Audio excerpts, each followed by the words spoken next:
Welcome to Evergreen Speedway's Home Track Heroes on Seattle 11. Welcome in here to Home Track Heroes on Seattle 11. It is the Season 4 finale. 4 years of Home Track Heroes that we've had here on Seattle 11. Excited to bring this one to you. Road-X is the name of the game. I am Caleb Hart. He is two-time feature winner on the year, Chad Fitzpatrick. Welcome back, Chad. This is going to be different. We're throwing them all on weird road courses today. This will be fun. We're making history tonight, something that Evergreen Speedway has never seen before. All right, let's do her. We got a little circle track for you. We've got buses to finish the year out as well. And let's kick things off with our Youth Hornet Division for the final time here in 2023. You see the cars following the beautiful Evergreen Speedway Chevrolet Camaro on the poles. Caden Evans, he's in the 2C. They're going all the way around the chicane in the back. Next to Caden, it's the 8 of Jacob Funk. The 67X of Kylie Saran and the 35J of Hawk Jenkins. Row 3, Bryson Wingfield's the 65. His Papa Tony Hill is sponsored. Next to him, Keegan Mooney's number 11, sponsored by Crossroads Towing. 39 of Andrew Zachary, sponsored by All About Auto Wrecking, and the 31 of Lila Mashburn, sponsored by General Car Wash. Fifth row is Paisley Bender, PRCBD, sponsors the 18 car. The 01 of Tanner Bjornson right next to her. Misfit Motorsports, the sponsor on his machine. And running out the field, car number 51 at Cayenne Spear, sponsored by Mrs. Turner's Hometown Cafe. A lot of new names kind of getting their feet wet for Youth Hornet Racing for at least a trial run prior to 2024 is Evans and Funk and Hawk Jenkins. First time I think we've seen any of them as the green is out. Cars might look familiar. The names have changed. And we will go racing as it is Jacob Funk leading them deep around the chicane in the back straightaway. And this has got some potential to provide a very interesting race here this afternoon. This most definitely does, as they're already 3 wide midway through the pack. It looks like that was 65 of Wingfield making 2 spots in 1 corner. So great job driving, and looks like Funk able to hold the lead. So taking a look at the way this track is set up, and you've been on a lot of variations of courses here at Evergreen Speedway. With the way that chicane is on the back straightaway, it almost looks like they're getting a gigantic downhill run coming to the front straightaway. That's what I'm starting to see. I could definitely see it going down the backstretch, and definitely not level, and they're getting a lot of speed going into 3, definitely what they're not used to. As it looks like the 55 or 60, I can't exactly see who was in second there. It was Mooney in the 11, and he got into the back of Jenkins' 35 car, but Jenkins with a beautiful save, and that allowed Wingfield to take third away from Mooney as here comes Bjornson up the field, and Tanner, one of our 2 top-end drivers that we've had here in the class this year, getting awfully racy is, Mooney is leaning something serious to try to make his way through this field. Yeah, the youngsters are definitely trading paint, and they actually have another issue they're going to have to deal with. Looks like someone might have hit one of the Uke tires in turn 1 and left all the water that they're going to have to drive through now. It wouldn't be a Home Track Heroes if somebody didn't take out their youthful teen angst on a Uke tire here at the final season finale show. So we'll keep track. That's 1 so far. 1 Uke tire has been struck, at least to our knowledge that we know here. As Jacob Funk, Hawk Jenkins, Bryson Wingfield. They're going 30 here today around our little itty-bitty different road course. And again, these drivers normally just hang out here on the 5th mile.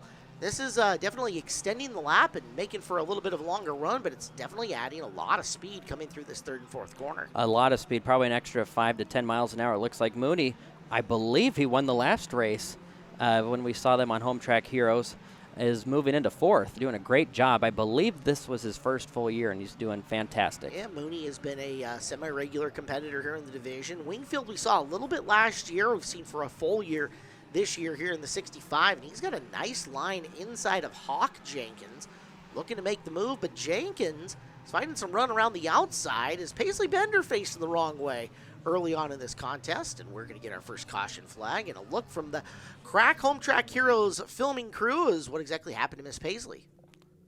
Looks like just got a little bit of contact between the 39 of Zachary and Bender, and she'll go around. So she ends up getting her straightened back out. We'll put her back on track. Everybody relaxes, then restacks and re-racks. We'll get back to racing action here in the Youth Hornet Division as a single file restart for the 8 of Jacob Funk. Hawk Jenkins going to hold second for the time being in the 35. Bryson Wingfield third in the 65. Keegan Mooney the 11. And Tanner Bjornson the 01 making up the top 5 as we go back to racing this time by. And a great start for Jacob Funk, about a 2-car length lead when they took the green. Hawk Jenkins able to keep right in with them as we're single file. Since we obviously just went single file restart, we'll see in the next lap or two if they can get back to double file. Before we went yellow, they had a 4-car breakaway. We'll see if we can continue that battle. So, Chad, with the way that this course is set up, I imagine that you're not seeing the Youth Hornets shift normally on the 5th mile. Any idea here? I still don't think they probably will, because that Uke tire is going to slow them down enough to where they don't need to. They're probably on the rev limiter, but I don't think it's long enough that you'll need to shift. And we got contact for the lead. Hawk Jenkins, that was love tap and then some, as Funk gets a little squirrely in front of him, and Jenkins will take the lead. Now Funk going to try to recover and come back after Hawk, but Hawk is your new race leader. Moves second to be Funk, and third, a good battle, going to be Wingfield in that spot with Bjornsson and Mooney right on him. What a great race. These kids are definitely battling. This is definitely a 2-3 groove racetrack, so this is fantastic to watch, showing that this is definitely you need to use the outside to pass here. Yeah, how you manage your speed coming around that tire on the back straightaway, as Wingfield got a little shot in the shorts, and there goes Mooney on by. Meanwhile, here comes Bender trying to work her way back up and through the field. As you saw Bjornsson fall off for some speed, so Bjornsson went from in the picture to way out of it. There you can see him trailing around the back of the field. Yeah, there's something going on. Maybe I'm guessing maybe a flat tire. It looked like he had that wheel cranked trying to get by. So we'll see what happens if we can get that tire fixed and come back out, if that's the issue. So Lila Ashburn's 31 is the one you see side by side with Paisley Bender. There is Mooney right on the back of Jacob Funk as he is looking for second here. We're not going to get everybody to the podium here tonight, so getting the win is going to be the big one here if you want to make your way onto TV. As Mooney in the 11 working up on Funk, and Funk trying to get past the slower car in the back of the field of Cayenne Spear. He will do so. Everybody chasing Hawk Jenkins, who is long, long gone, and moving in and around this field, trying to work their way forward up into the top 3 to put themselves in position to get a win. What a great move by Andrew Zachary, splitting the lap cars, going way out wide, didn't lose any positions at all. And actually, I think he's going to gain one more, going way out wide. I think he figured out that is definitely the fastest way around this racetrack. I imagine that you don't have to slow the car down as much to get around the Uke tire in the back straightaway by going that far out and around it, so you can make a more subtle corner.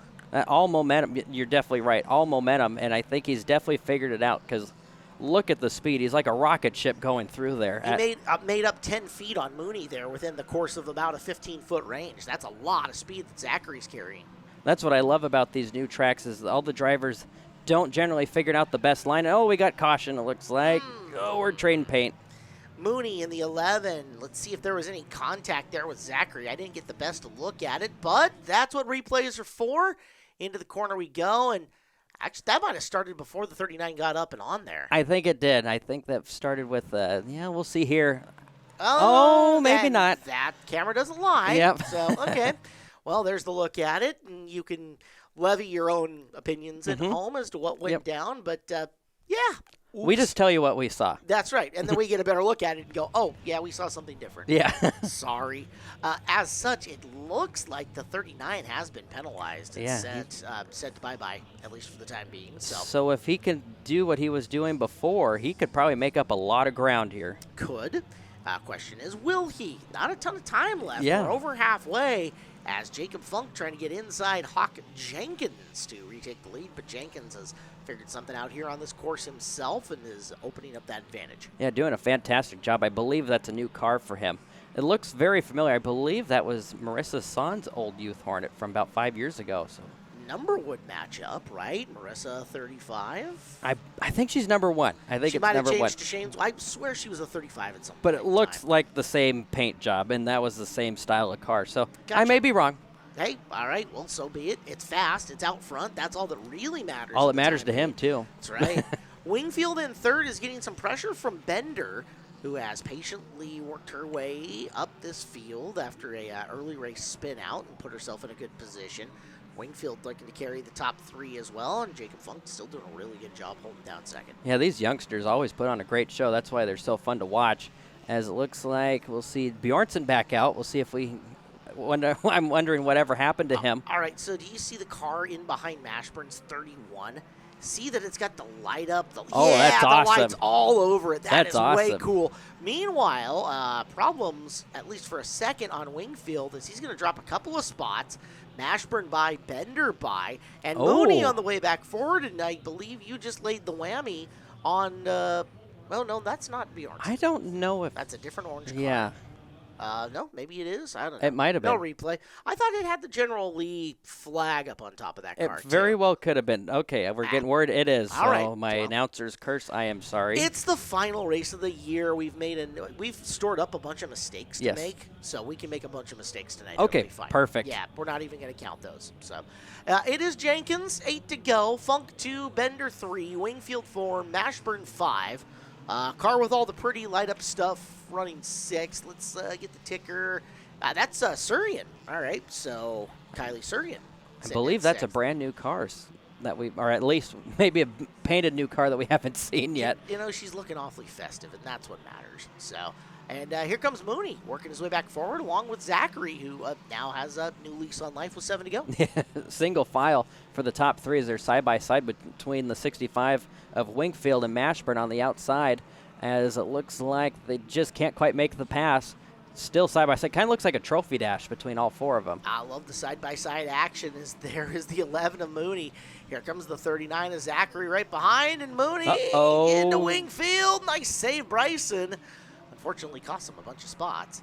As up and around the high groove, there goes Spear in the beautiful lit-up bottom car. And looky, here comes Andrew Zachary once again. He is on a tear tonight. He has found this is probably his favorite road course now, or oval, I should say, because he has figured it out. All right, so we do this again. We know 39 is going to be your early leader in the clubhouse, right? Yeah. Perfect. Here comes Bender trying to get by Max. Oh, that's a problem. That's a problem. Yeah, that's not going to be good. So caution number 3, I believe.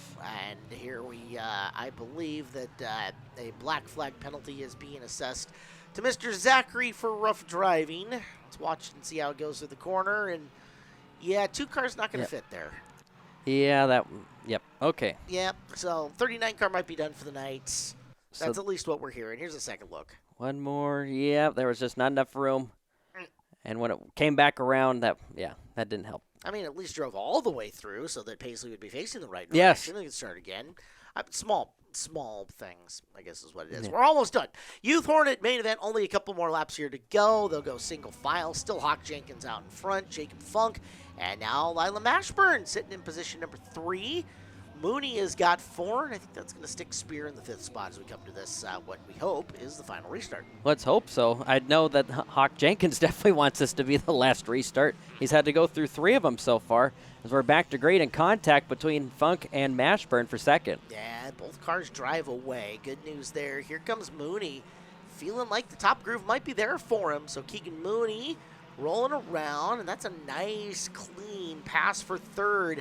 Now, I don't know that he's clear going into the corner, and he was not. Mashburn still had that right front, right up about to the door panel into the turn, so Mooney, and that's part of the reason this is a youth division. These drivers are still learning stuff like have them covered, didn't have them covered. Mooney manages to get away from it, but yeah, it was not clear going to the bottom of turn 1. Yeah, all these drivers don't have radios. Most of the drivers might have a mirror. But there's a lot to go, and they're side by side with only 2 laps to go this time by. It's looking pretty good for Hawk Jenkins, but your guess is as good as mine for second. In a situation with no spotter, that's really on the trail car there to know clear, not clear in that instance, right? Yes, yeah. And in Mashburn's case, she was in the right. Mooney was not clear coming down on the change of the lane. Correct. So through we go. There's Mashburn and Bjornsson, who's, that car is slowing something seriously as we're down to 1 to go. And Bjornsson's year is going to end in very slow fashion, unfortunately. Great year for him nonetheless. Congratulations, though. Hawk Jenkins going to get the W, looping around the stopped car of Spear. Jenkins gets the win. Funk second. Mooney third, our final Youth Hornet main event of the year. And we go down to DT on TV with the winner's interview.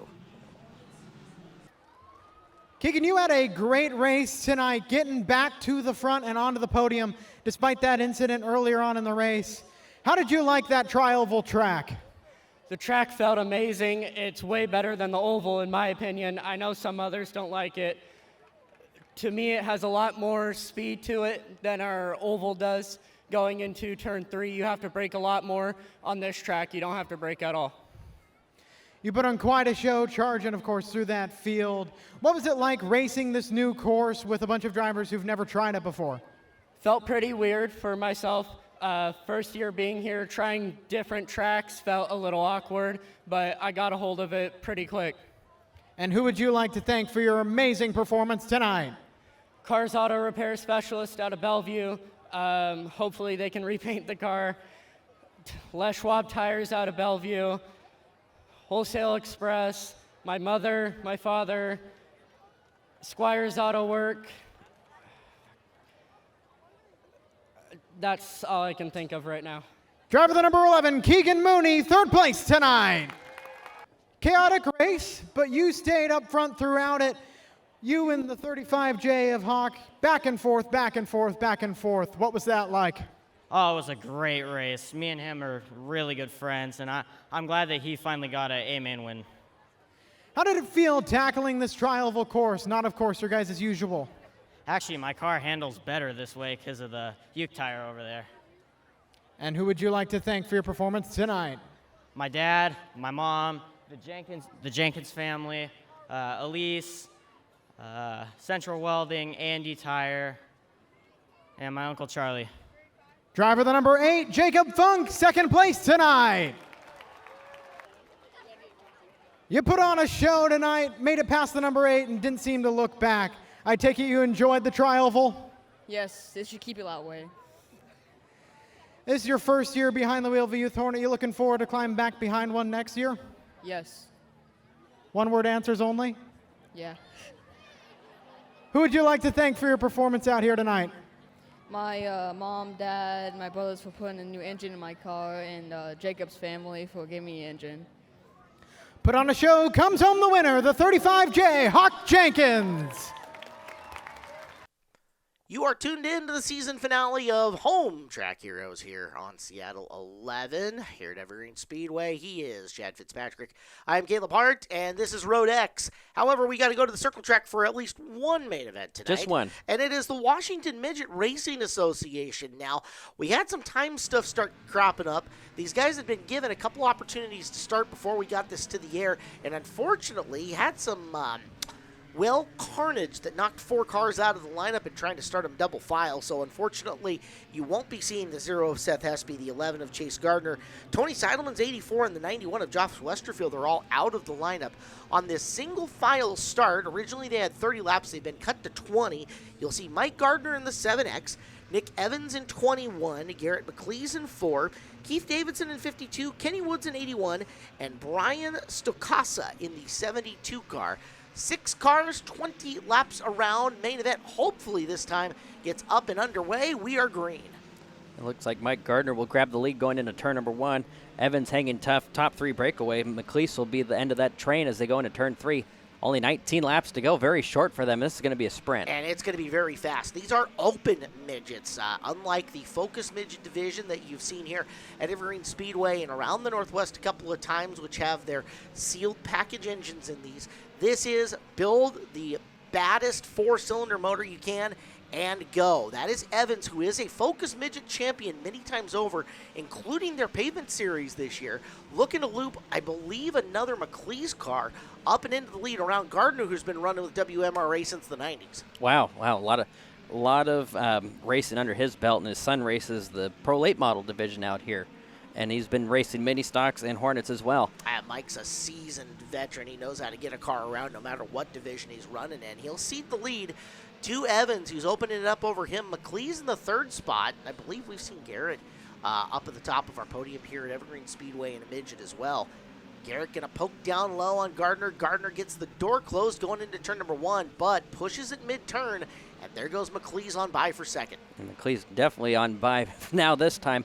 We got a slow one down into turn 3. Can't quite see who it is. I think it might be Brian Stokasa. It's Stokasa. He's a little bit off the pace he has been from the beginning here, so just trying to get the bugs worked out in that 72 car, as Kenny Woods trying to make his way up and through the field as well.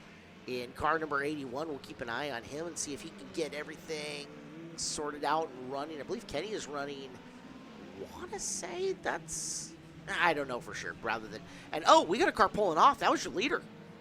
I believe so. Was that Yeah. Evans that went down? I think that's Nick Evans who pulled it off and into turn number 1. Actually, I think that's our leader there. That's just how far out he is. So Oh, wow. Mike Gardner is your new second place driver, and I believe third is Kenny Woods, I Yep. believe. So that was McLeese then who ended up exiting stage right on that one. There So- was something going on because Gardner caught him really fast down the backstretch and was able to maintain and then just pulled off. So unfortunate night for McLeese to be cut short like that. Now coming into Stacasa here, that's going to make the drivers change grooves and work their way around. Down the back straightaway they go, and Gardner and Woods both deal with Stacasa with relative ease.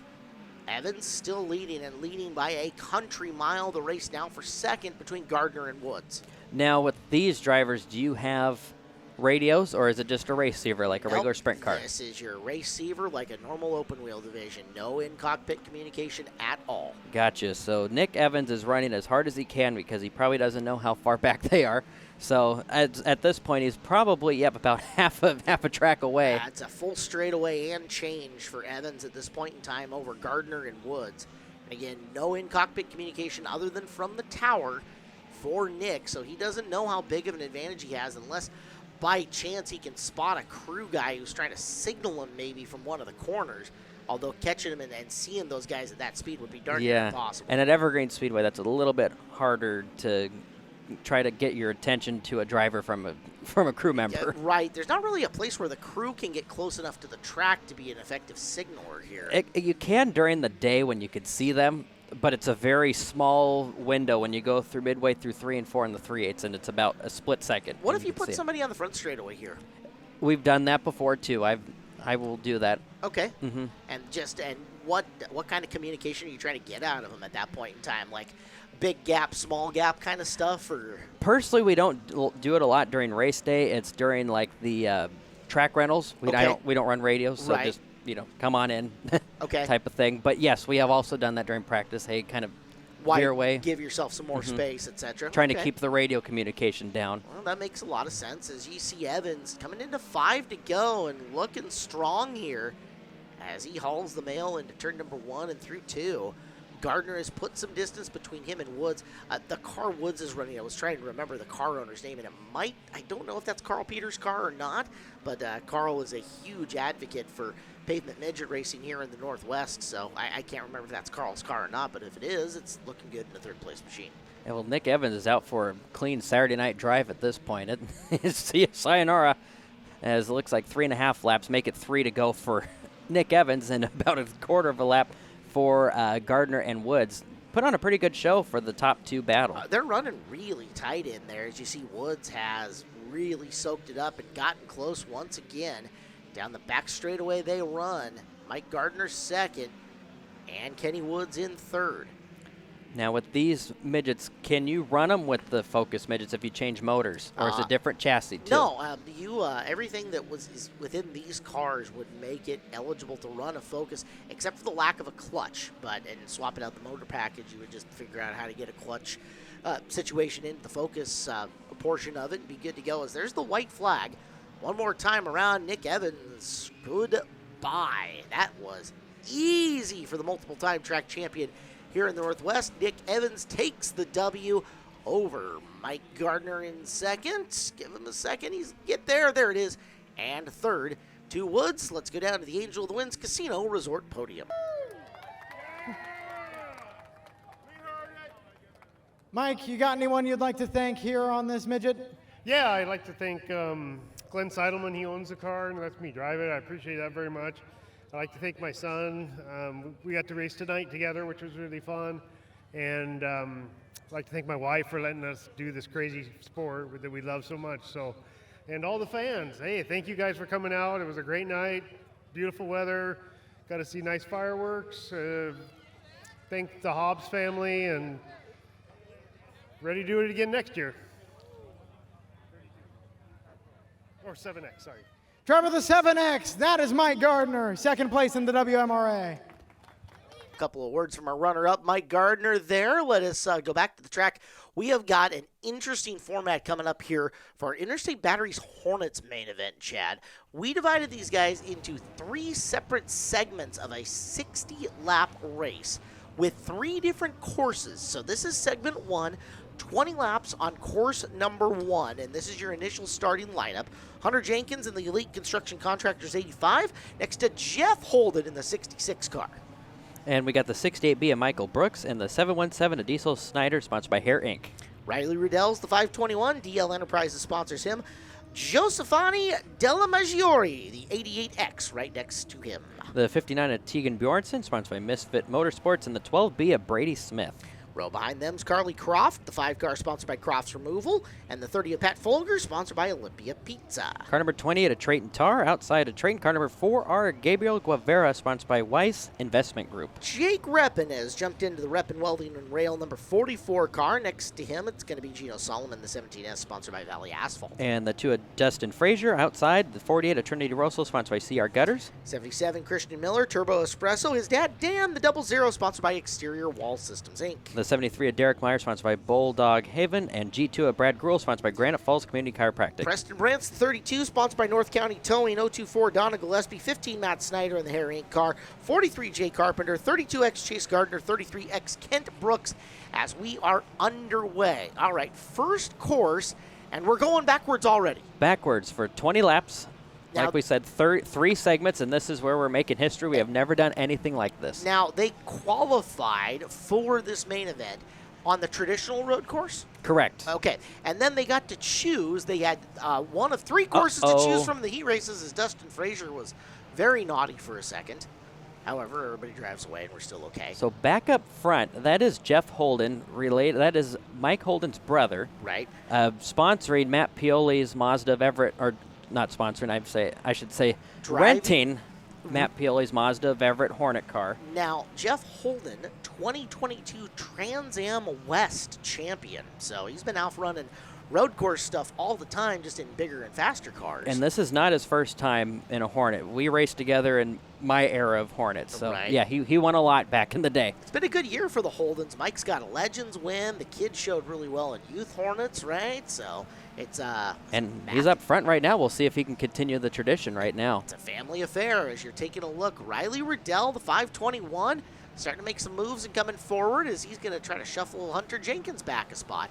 So again, this first course will be good for 20 laps, and then we're going to throw a wrench into everything and set them on a whole new course for the second 20. This will be fantastic because someone who might have their car, I shouldn't say set up, you don't set up Hornet cars. No. But they might have a better luck or maybe better skill on this road course, and then we're going to flip to something that they probably have never been on before. So this is going to be very interesting to watch, as back up front is still Jeff Holding all by himself. I love how much excitement came out when they showed the different courses that would be running. Look out. 12-car Brady Smith almost took her in the wrong spot. As Holden just barely sneaking around slower traffic I think himself. he's stuck neck with Kent Brooks, our Oh, lap car. no. Oh, we're wrecking cars Oh. left and right. Mass chaos everywhere, and Riddell shoots to the lead. And we're going to go yellow. Unfortunately, that you don't see of Scirocco very often in a Hornet Oh, but we car should. class. We should. We need to. Jay, I'm sorry that happened to you. 33X, Kent Brooks, 43, Jay Carpenter, and the replay here on Home Track Heroes. Let's take a look and see what happens. Yeah, I would bet on those 2 cars haven't been hooked up for a second, but they will break loose. And speaking of betting, Angel the Winds Casino Resort now has sports betting. Think you can pick a winner? Prove it, Angel Winds Casino Resort, the only home for sports betting north of Seattle, exit 210 off I-5 in Arlington. So there's your first little bite from the apple there, the reverse course to begin us off with. And we've got at least, 16 more laps on this guy? Yeah, we got a lot to go. So the Hornet / now train race is going to continue on. It was for a second, but we've managed to come out of it. The Brandy Hood promotion shot from Jake Reppin inside the car. And we'll watch him as they all try to shake down the lead. Now, that was good news for Holden because the caution flag put him back up front and in the lead. Yeah, that was definitely good news for him. But one of the fast guys that we've seen now is Trayton Tar. That we see him normally on the east side of the mountains. Pro Lates, I think hobby stocks, mini stocks. State line regular, if I remember correctly, pretty good in a go-kart, too, if I've I heard believe that. so. I've raced with him in the prolates at Yakima Speedway, too. So he's kind of drives a little bit of everything, obviously. It looks like we have a spin behind him, possibly. And it's getting physical out front for the lead, Yes, too, it is. as Riddell putting a bumper to Holden going through. So there's all kinds of fun happening no matter where you look, and we still have 15 laps left here in this first segment of the Hornet main. Now, working to the outside, that is Tar in the 28, in a car that we see here at Evergreen Speedway with some regularity. Yeah, I believe that's normally Ethan Payne that we see driving. Yep, a car that runs in the Hornet division himself. So Payne's 28 being piloted by Tar out of the Spokane area. Yeah, top 3 Acura Integras leading the way so far as we go back to still a top 3 breakaway. This has kind of been a theme tonight. Top 3 just kind of battling for the lead. That's fantastic to watch. Getting out and going, and it's really interesting. You're seeing Holden and Riddell attack this first hard right-hand corner vastly different as you see Holden really making the weight transfer late in it. Meanwhile, Riddell's keeping the car a little more straight and, I don't know, slowing it way up as here's Tar going to shoot the gap. Coming around the outside to the inside he goes, and Trayton Tar moves it into second. And possibly into the lead. That was a very good corner. The 88 car definitely got in the way. Now, correct me if I'm wrong. Is that a Skagit Speedway Hornet car? I swear I've seen a picture of that on the dirt. I could be wrong. Which one? The red 88 of Josephine Della Maggiore? Yes. I could be wrong. Maybe? Okay. I'll have to get a better look at it. Okay. The more chances we have to try to not mispronounce her name, I'm going to try to do it, right? Yes, as we got a battle for the lead. It looks like 3 wide momentarily. Still 3 wide, actually, for the lead. And it's going to be Tar taking over the top spot. Holden trying to get aggressive and get it back from him, but Tar, he's made a ton of ground right in this segment of the racetrack. This corner in particular has been where Tar's been really good. And that is actually one of the hardest parts of the track because you're going the opposite way from what you're used to, and the car is throwing you the opposite way of where you should be. And the car, he's definitely not bothered by it at all, Well, clearly. To the point, you say you don't set up a Hornet car, but at the same time, the driver's seat's on the left, and most everybody is familiar with building a car that's set up to make left-hand corners. So the whole sensation of making a hard right-hand corner and being thrown the opposite way is kind of unique. Yeah, it's definitely, at first it's stressful, and then you get used to it. But, yeah, so back up front, still Tar. Great battle for second between Holden and the 521 of Riley Riddell. Normally we've seen quite a few different people driving that car. We've seen, I believe, Mike Jensen drive that car. We've seen Pete Jensen drive that car. No relation. Okay. And, yeah, great to see multiple drivers in the same car, I should say. Well, Riley finally made the pass on Holden. Holden actually kind of dipped the left side tires off the access road on the back, and I think that hurt him a little too much on that one. So Riddell gets by into second, and now trying to track down race leader Trayton Tar, who is carving his way through lap traffic with 8 laps to go here in our first segment. Yeah, so we got a little bit of lap traffic here. This will be interesting to see. They don't give out blue flags and Hornets, but however, they do have the race receiver, and they do say, hey, lap car's coming up. They should give out blue flags in no divisions, but what do I know? Yeah. As they roll around, I don't think the Della Maggiore car is familiar to me. Okay. I just saw I could be wrong. It happens, You've seen one Hornet, you've seen a lot of them in some instances. Although it's way better than back in the day when we had this entire division in yellow and black. Oh, I don't know how Gary Cressy, Terry Buell, all of them back in the day could have called, especially when they didn't have Tracy DeYoung making the numbers either. True story. So, yeah, that was definitely difficult. And I believe at least we've probably had 80 or more Hornet cars this year at Evergreen Speedway. Tons of cars competing in this division as Riddell is closing on Tar for the top spot. Hunter Jenkins took over third while we were watching there and waxing poetic about yellow and black race cars and wrap jobs on them. So Tar with Riddell closing in on him. And, looks like maybe it was just a transponder hiccup, is now holding back up in third. Yeah, and we got trying to get around the 521, trying to get around Carly Croft, kind of holding up Riddell, and that's perfect for Trayton Tar, gaining that lead to about 10 car lengths now. That's the thing for Riley, here running on the road course. He's going to have to find his optimal time to pass. I mean, he's had more car speed than Croft, just has not put his car in the right position at the right time to get by her yet. And it's costing him a ton of ground to Tar. Now, here's the good news. in 4 laps, it all matters not because we're going to bunch them back up and put them on a different course. And this will definitely be interesting to see if Tar could keep that momentum going.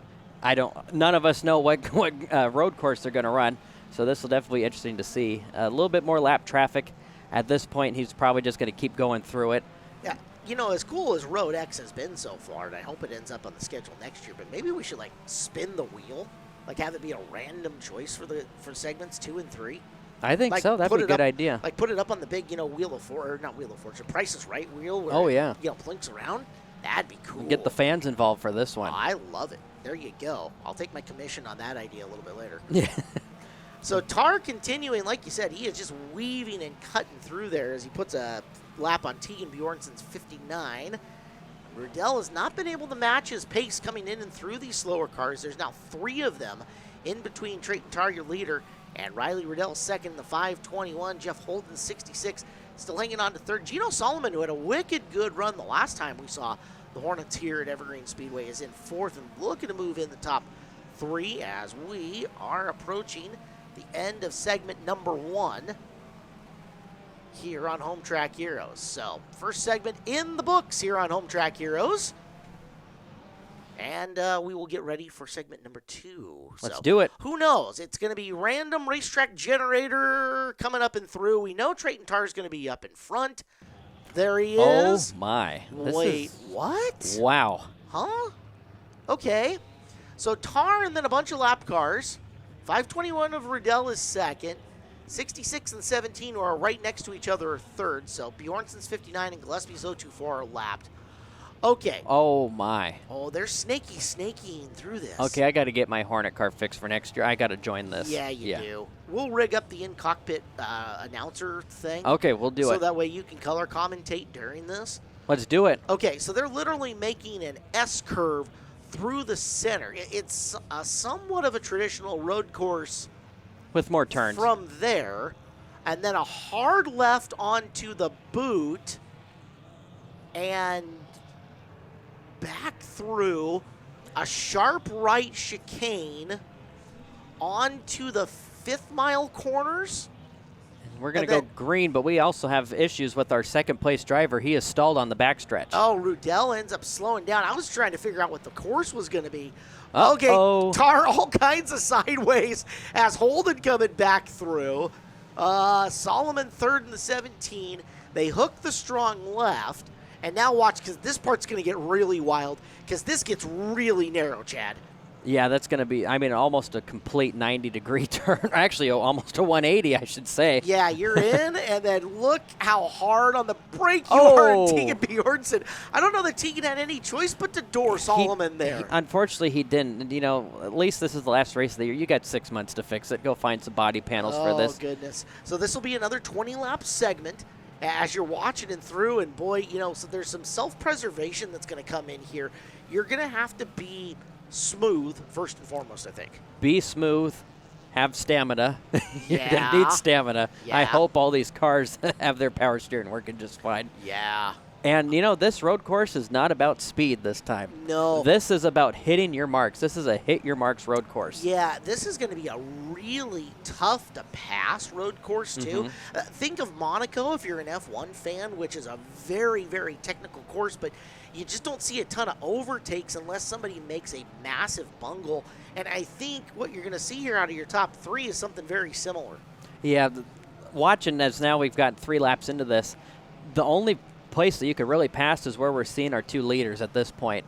And then through the rest of the course, you're going to have to be single file if you want to make it through. Yeah, well, we saw it. Else you're going to just end up physicaling somebody up just like that. You saw Holden trying to sneak around the inside of the chicane, but that puts you so far out of line coming into this portion of the course, and you don't want to be on the outside coming in right here. Yeah, you're going to lose all the momentum. These cars only 4-cylinder. You don't have the big motors like what you see in the old bomber type cars. And, Right. a little contact.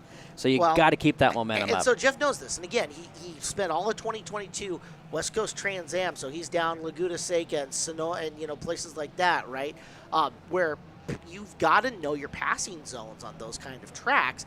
So he knows, all right, I've got only X many opportunities to get around Trayton here outside of using the bumper on him. Yeah, and with these cars, and he knows out of everyone too in this division, when you hit the back end of a Hornet car straight up, it will push the guy ahead so far forward, Right. and it'll mess up your car. It's not going to spin him out. It's going to give the guy ahead of you more of an advantage. One of the things you were just saying, these are 4-cylinder motors. That doesn't mean that they're really low. They are low on the horsepower scale, but the bigger deal on these is that the throttle response isn't super snappy in them, right? Not really. Okay, so we'll get more of this. We've got more to go here on this second course as we're watching Road X here on Home Track Heroes. We've got to dump off to a commercial break. We'll come back with the end of this course and the third segment. It's all coming up next here on Home Track Heroes.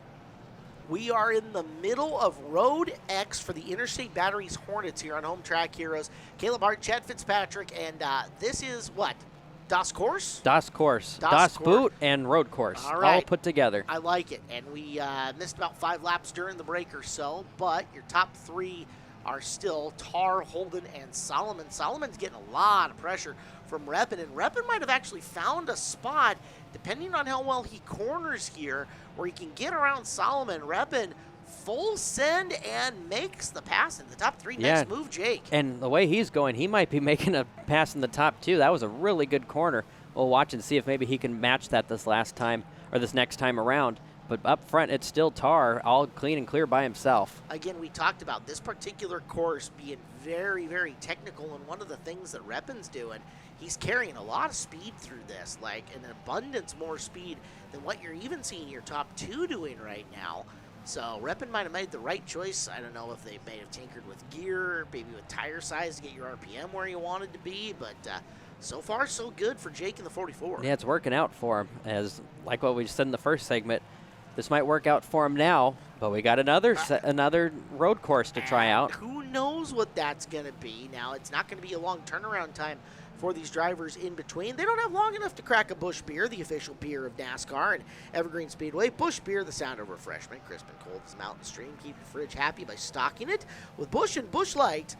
Busch. Not that they should be drinking and driving. They shouldn't be, but you know what? After the race, they could be. They could. A nice cold Busch will be well for some of these drivers who have earned it To here. quench their thirst, because you know they are very, very tired. There's another, 60 laps total and 20 more coming up here at the end of this segment. That's a big, they're used to just doing 25 to 30 laps a night. We're going to double it, and we're also going to put them on 3 different race courses. So, it's a lot of mental gymnastics to process what you have to do through that, too. And this is just the regular end of the year fun race. We got a battle for the lead now, side by side between Holden and Tar. Tar able to hang tough.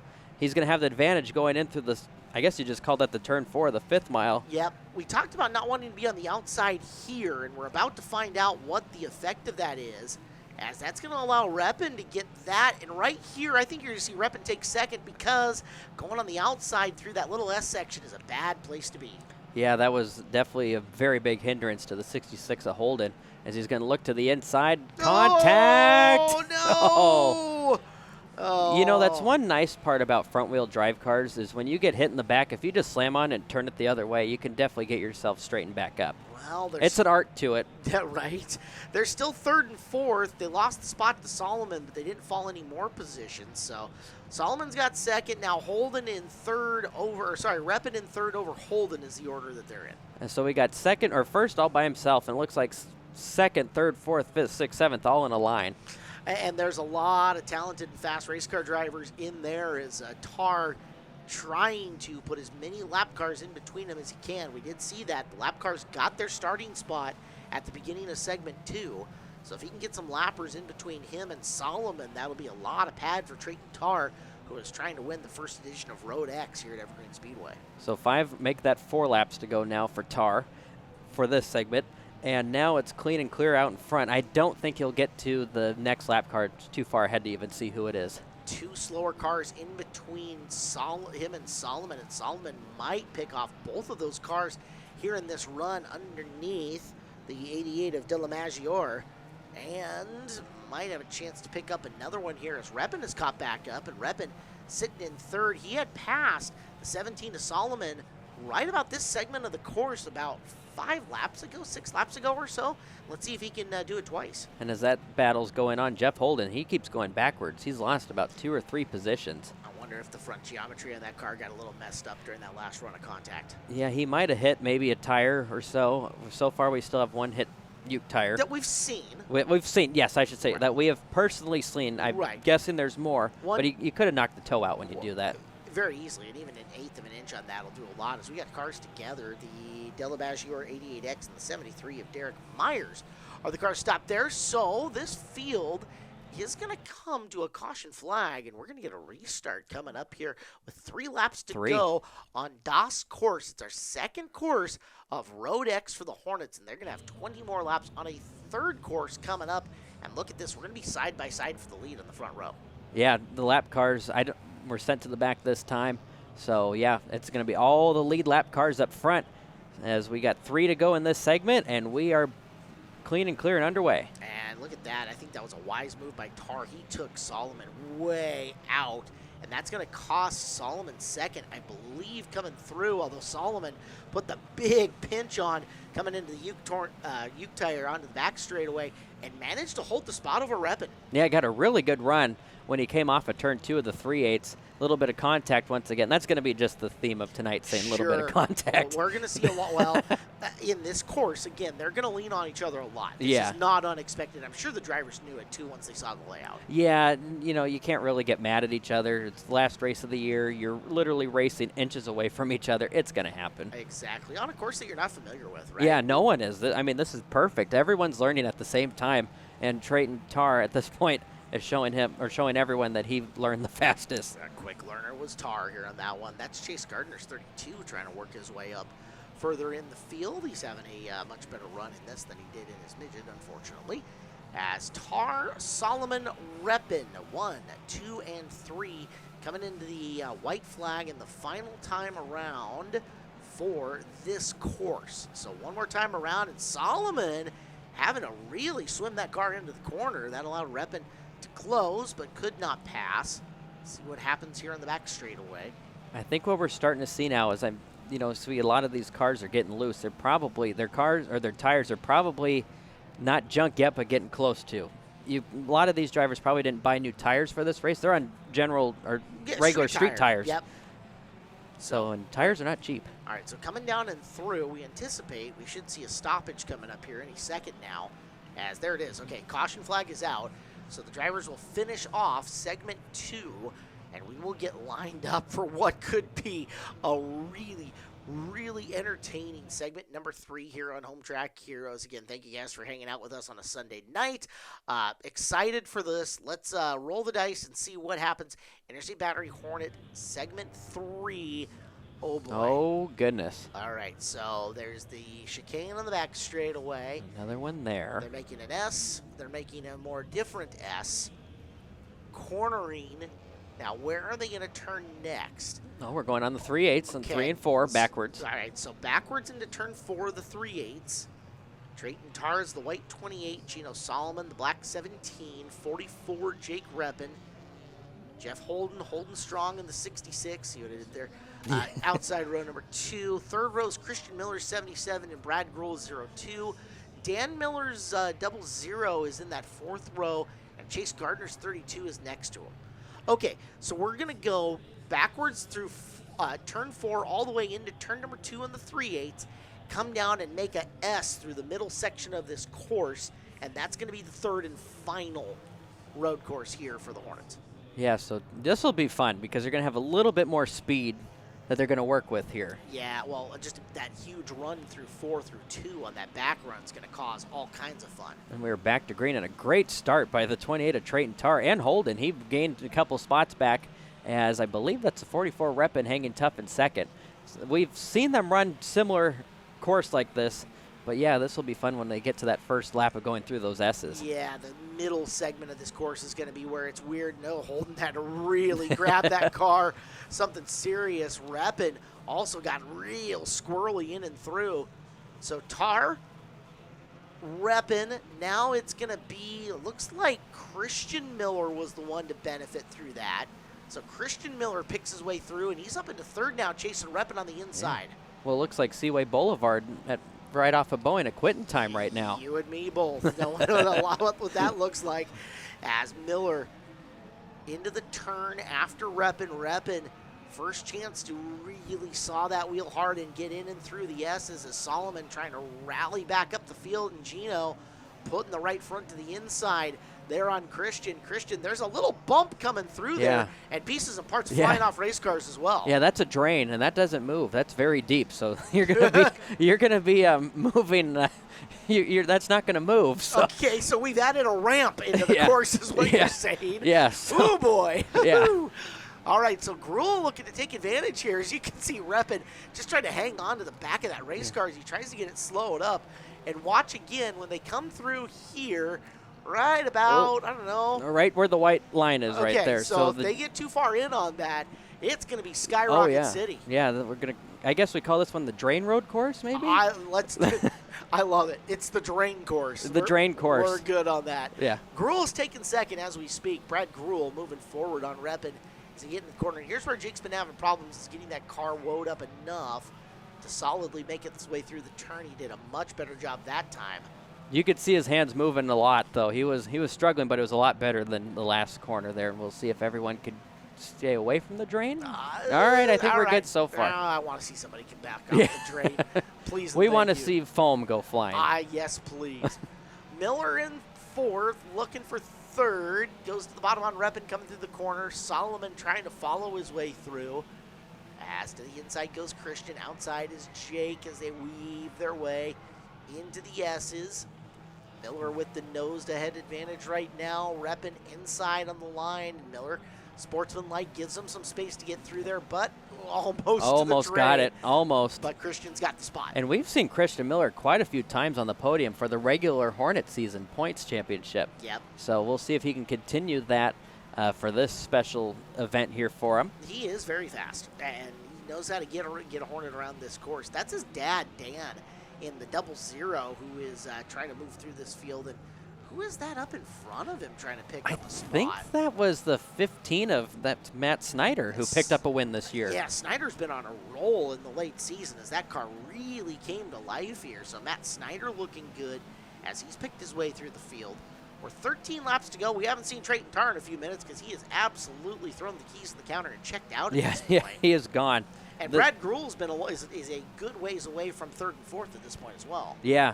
So the battle is for third through probably eighth. Well, and now the battle's for the lead. Oh, yes, it is now. We'll see if he's going to throw him into the drain, and nope, not needed. Well, the swamp stays intact at this point in time as Tarr and Gruel now tight on each other for the race lead here in the final segment.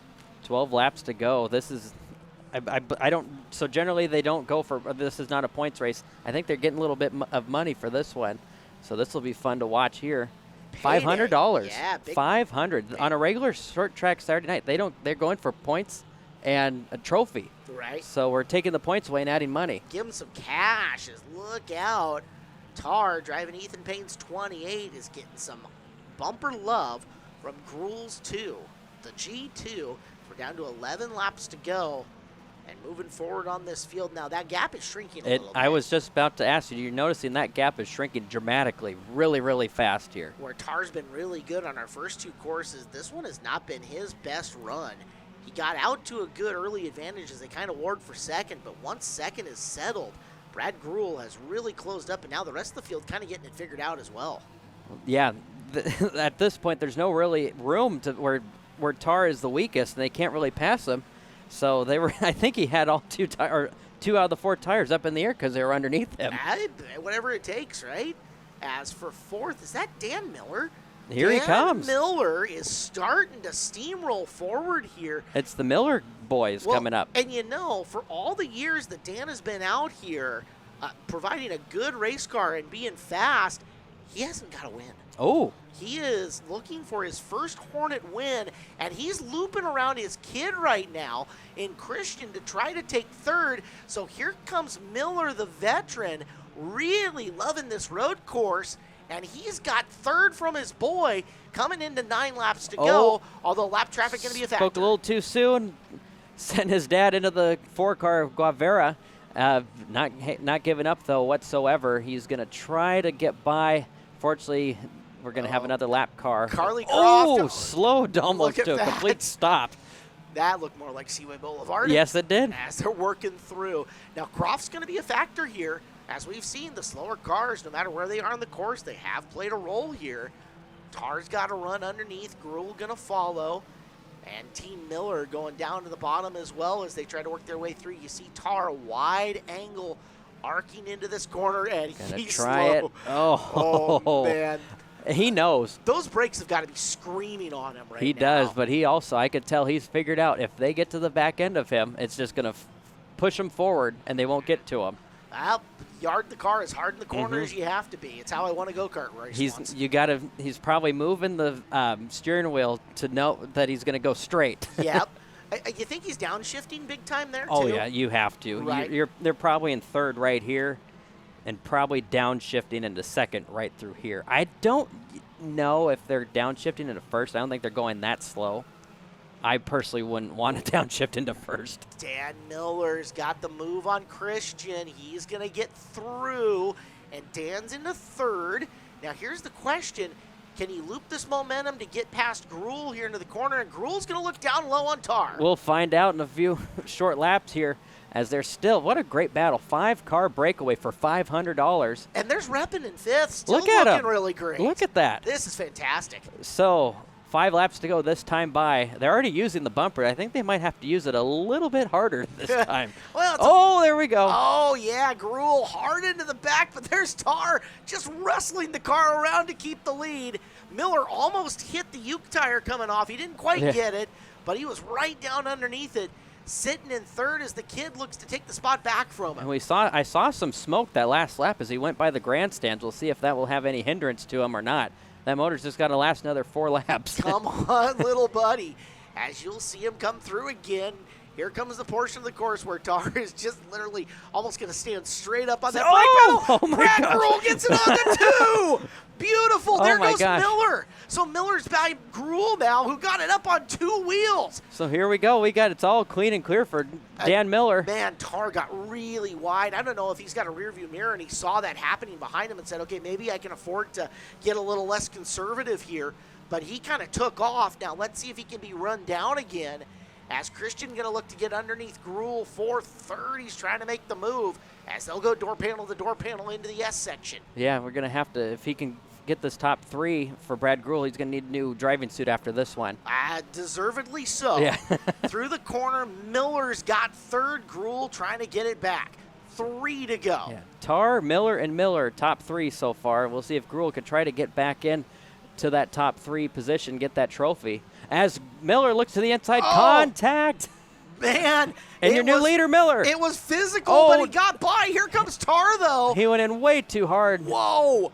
All right, so Tar has got it back. He stands on it again and loses all the ground he had made. But Miller trying to cut underneath him, coming down the front straightaway here. 2 laps to go. Oh, boy. The drama just keeps building. And I think working up into 6th and closing in on that field as well as Matt Snyder's trying to get back involved. Look at that. 6 cars can win this thing at any point. White flag this time by. All right. He was hard on the. Oh, and my. He got too much. Miller goes by this time and gets by. So Miller coming to the white flag. He might only lead a lap and a quarter here, but he's got a little pad over Tar, who's really got to go into scramble mode. This will be the longest lap of his career if he could pull this off. White flag, 1 lap to go, $500 on the line. Come on, Dan Miller. Oh, now you know Tar is going to absolutely send it here, He's going to have to. That's all he's got to do. There's no version of not sending it that he's going to do. And he's doing it. Oh, he's sending was close. it. Didn't Missed. get there.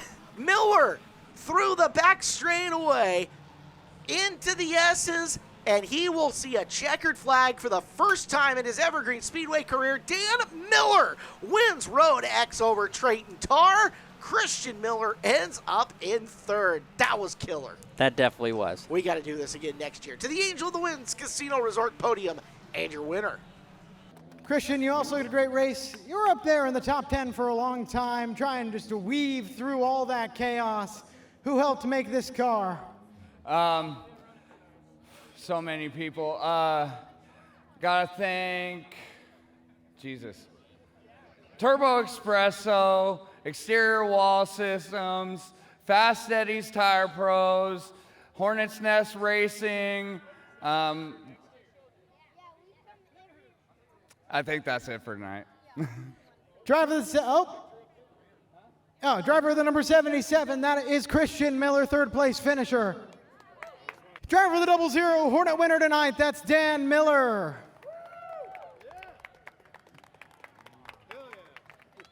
Dan, you got to conquer the chaos of these tracks. Who helped make it possible?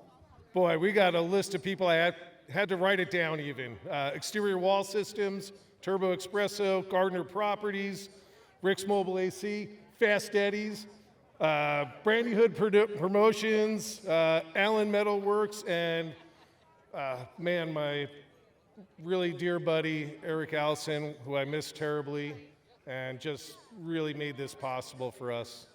And my team, Hornets Nest Racing. Put on an amazing show for us, conquering stage 3. Hornet winner, driver of the 00, Dan Miller. You are tuned in to Home Track Heroes here on Seattle 11. I am Caleb Hart. He is the two-time feature winner, Chad Fitzpatrick, on the year. And Chad, we're going to take these INEX Legends and put them on a road course. We're going to turn them right. We're going to turn them right. We also have them on the 5/8. Oh, my. Is that not just, I don't want to say frightening, but that is definitely different. Yeah, it definitely is. We'll get this going here and see what happens in the very short 30 laps here. All right, so we will try to describe the course as we see it as it goes through. Your pole sitter's Jeff Mueller. Mueller's in the 2, and next to him, it is the 4-time track champion, the 11C of Chad Sinner, driving the Mazda of Everett, number 11C. The 43 of Dylan Wolf, sponsored by Easy Street Auto Repair, and the 1 of Shane Son, sponsored by Mr. Dizzy Motorsports. Third row, TriMed sponsors the 37 of Mason Nelson. Next to him, welcome back Chris Rice, back for the weekend in car number 21. The 76C of Josh Vlock, and the 15D of Davis Jacobson, sponsored by Evergreen Concrete Cutting. Row number 5, John Zaretsky, sponsored by McMullen Construction, the 51Z, and your track champion, the Mazda of Everett, number 66 of Gabe Sessler. The 99 of Travis Bliven, and the 2X of Mike Roberts makes up your second to final row. Yep, final row is Aaron Flood, Kent Collision Center, number 98, Owen Craig can be next to him in the 29. So, you see them, they're on the 5/8s, and that's going to be something for these cars. There's going to be a lot of speed carried in and through the 5/8s. Now, here on the 5/8s, they're going to make an abrupt little left-hand turn. You can see the barrier that's been put up back there as they are going to go left onto the access road and then have to hook a a little subtle right onto the 3/8 track. So a little subtle right onto the 3/8 where they'll roll through, as we've got 30 laps scheduled for this, and they're going to be dropping the green flag right now. So green flag is out, and we are underway. Now we'll watch how the rest of this course develops, as it is Sinner taking on the 2 of Mueller. They come through the center, hard right around the chicane there. Oh, we got Mueller going around. Oh, yeah, we do. Everyone But makes it through. Wait for it. No yellow because the track is so big. We got time. So then they make a left around the chicane, curl their way down through turn 2 and 1 of the 5th, sharp left onto the 5/8 mile where they're going to carry all their speed and go from there. They are definitely hauling the mail as the 21 gets into the grass, and he'll go around. We stay green again. Look out, Chris Rice. Oh, that's not a good spot to be in. But he keeps it going. So, Sinner leads. Solwyn is second in the 1 car. And it's the first time we've seen Shane run here at Evergreen Speedway in a number of years, as he's been on crew chief duty for Marissa for a while now. So, nice to see Shane back. And in third, away is back. That's Vlock in the 76 with some room to make up. And our fast time qualifier, who started around the 10th spot, is working his way up front really fast, trying to get into the top 4, and he'll go try to make an attempt to get by the 37 of Blivens, and he will be successful at that, as he is on the move. He is the hard charger right now.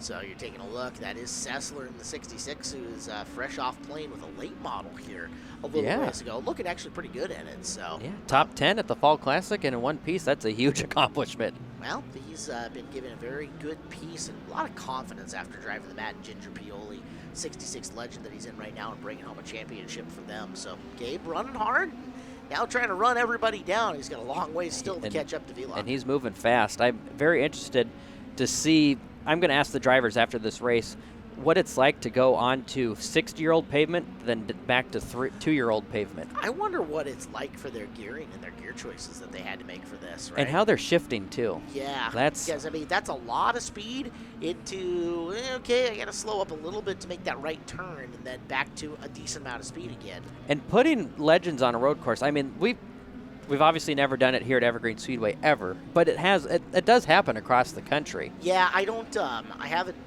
investigated as much as I need to, but Legends run a variety of different surfaces and types around the country here for INEX. There's a lot of different ways. Heck, they're on dirt up in the Northeast. Oh, they are? Yeah. Oh, okay. Lincoln Speedway in Pennsylvania runs a group of them on a very regular basis, and that's a 0.4 mile dirt oval. Oh, wow. Is what they're on. So road courses happen. I'm absolutely positive they've been on the Roval at least once back in Charlotte, right? Oh, yeah, I think so. Again, can't remember seeing it on video. I've but personally seen them at Infineon before. Okay. Yeah, that was fun to watch. As Gabe Sessler moving into the top 3 got by Vlach, as he looked like Vlach had a bit of an issue going through that, as you call that, the S turns on the figure 8.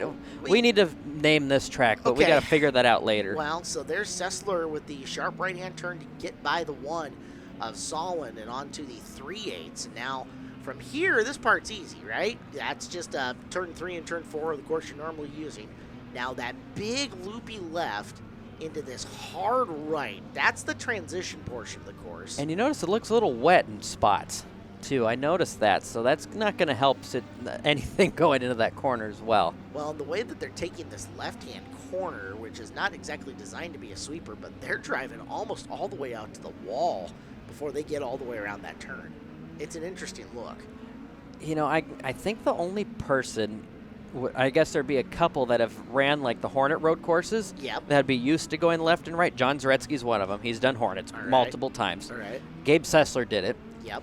I believe Owen Craig has, because I believe he came up from Youth Hornets then to Hornets. Okay. And I think that might be it at this point, whoever is in this field. Aaron Flett might have done Hornets too back in the day. But other than that, I believe for sure 4 of them I can't have pick done. out anybody else that I would think of. Although, I'll say this much. I would bet you your veterans would have a natural advantage on this.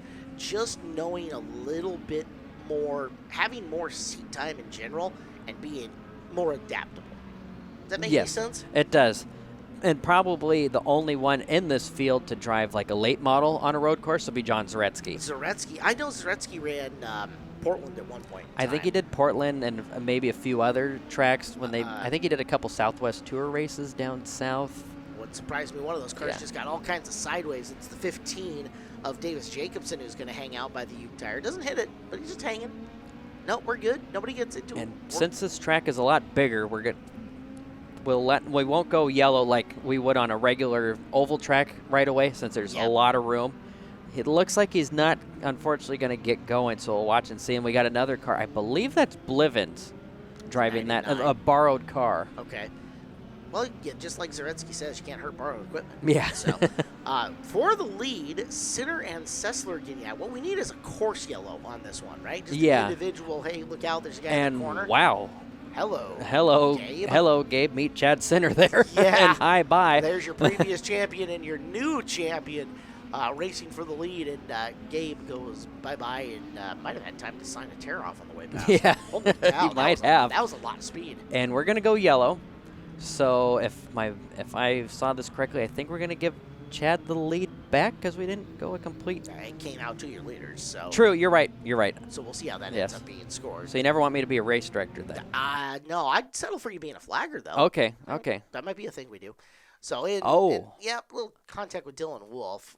I don't think he hit that Uke tire, though. Let's see. I think he did. It was just a slight gentle tap. This might be number 2. Let's take a look. And camera guy. I saw it the first one. It was just a slight. Mark it down. I got it right here. Down. All right. So there we go. 2 now. 2 that we have physically seen. All right. So visually seen. Back we go. They're going to be side by side in the front row. This segment on Home Track Heroes brought to you by Central Welding. Their supplies mission of excellent service hasn't changed since 1975. Locally owned, larger inventory, and expert staffing makes the difference at 27 locations. Find one near you at centralwelding.com. We are back to green. Chad Sinner with the big advantage going through turn 1. as he will regain the lead. Sessler and Shane Son side by side as they're going to go through turn, I guess that'd be turn 4. Whatever the turn is. Whatever the turn 1 of the 5/8. They finished the center portion of the track. Yes, yeah. For now. Yeah, one of these days I'll actually count how many corners we have. Well, we can count it now. Yeah, so we can. We're going to get a chance as, wow, look at the sparkage Wow. coming off the Sessler car. And Zaretsky, just a little bobble there, and Solon gets right by him. So, all right, so watching your leader center, and I'm saying we're starting right here. There's one turn to make a left. Here's a second turn to make a right. So there's 2. Now around. As we see the battle for the lead. And this is still all the continuation, of course. So that's 3 making the left. As Sessler is going to sneak underneath him and get by. So at least 3 right now. Yeah. They'll loop their way down in the back straightaway where Gabe taking off. There's a little subtle one into 4. There's 4. So these guys are about to make 3 here that we're watching the back of the field. There's 3. And then the right-hand turn is going to be 4. And then the 2 corners coming off, 5 and 6. All right. 6 turns is what we're saying. As we're going to take another replay here, get a look at Chris Rice, who ended up deciding he liked a closer video of the barrier. Let's watch and see. Oh, unfortunately, just a little bit too much. Let's take a break. We're back next. Back to action we go here on Home Track Heroes on Seattle 11. Appreciate you spending your Sunday night with us on our season finale for season number 4 here from Evergreen Speedway. You are in the middle of the INEX Legends main event, just off Caution Flag, and we're going to go 4 different looks. Mason Nelson helping us out, front, back, and cockpit view here from Mason here at the restart. Every single view that we could think of on a GoPro, and we got it right now. The only one that we don't see here, which would be kind of cool at some point in time, Brandy, if you're watching and listening, watching the feet. A GoPro on the pedals could be a lot of fun. That would be fun, and maybe even on the suspension points, too. Yeah, watching a shock, a spring, something like that would be a bunch of fun. I know when we've seen it on the open wheel stuff, it ends up pretty cool. So your race leader is Chad Sinner. He'll retake it from Gabe Sessler. Sessler right back up on him. And from Mason Nelson's point of view, let's watch him start sawing his way through the course. I believe he started about 10th, and he's right where he started. So not falling back, not going forward, but it looks like he's trying to get around Blivitz as Chad Sinner loose going into turn 1.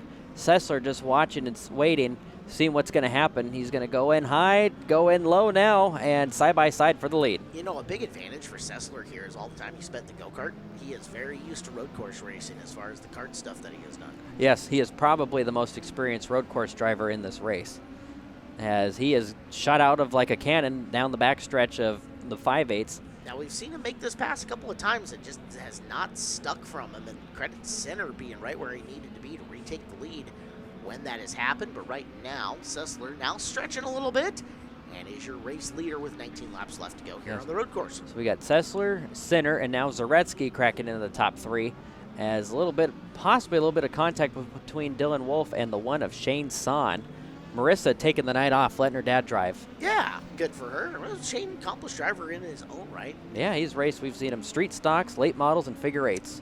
Now Legends. He builds a beautiful car. That is a absolutely immaculate looking piece. If you ever get a chance to go to the Evergreen Speedway pits and get a look at the one car up close. One of the cleanest cars, too, you'll ever see. I Everything he owns is so clean. Yeah, I appreciate that about Shane. He's known to be very meticulous, to the point where you would say picky, but he does it for a reason, because you do it that way. Not only does it end up clean, but it ends up fast. Yeah, everything that he drives is fast. I'm noticing a lot of the cars, not every Legend car, when they're going down the straightaway, it's kind of looking like they're turning back and forth, left and right. You wonder if part of that's some of the speed that they're carrying over the course of this. That may be. And I'm not 100% sure, because we haven't gotten a really good front-end view on the fastest part of the course, which you would imagine is right before they start making that subtle left. Because it's kind of odd, and it might even be just my eyes, but it looks like they're trying to hang on for dear life, trying to keep the car straight. Well, if we get another in-car view, it'll be interesting to watch. There goes Wolf sneaking underneath Solon. Through we go.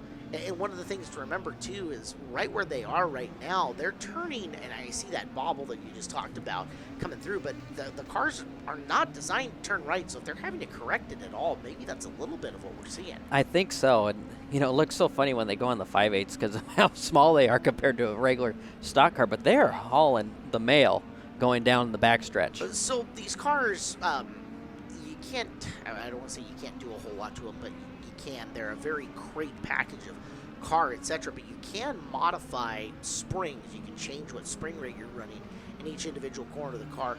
If you were trying to set up your car for this, Chad, would you lean one way or the other, or you just try to make the thing as neutral as it can be?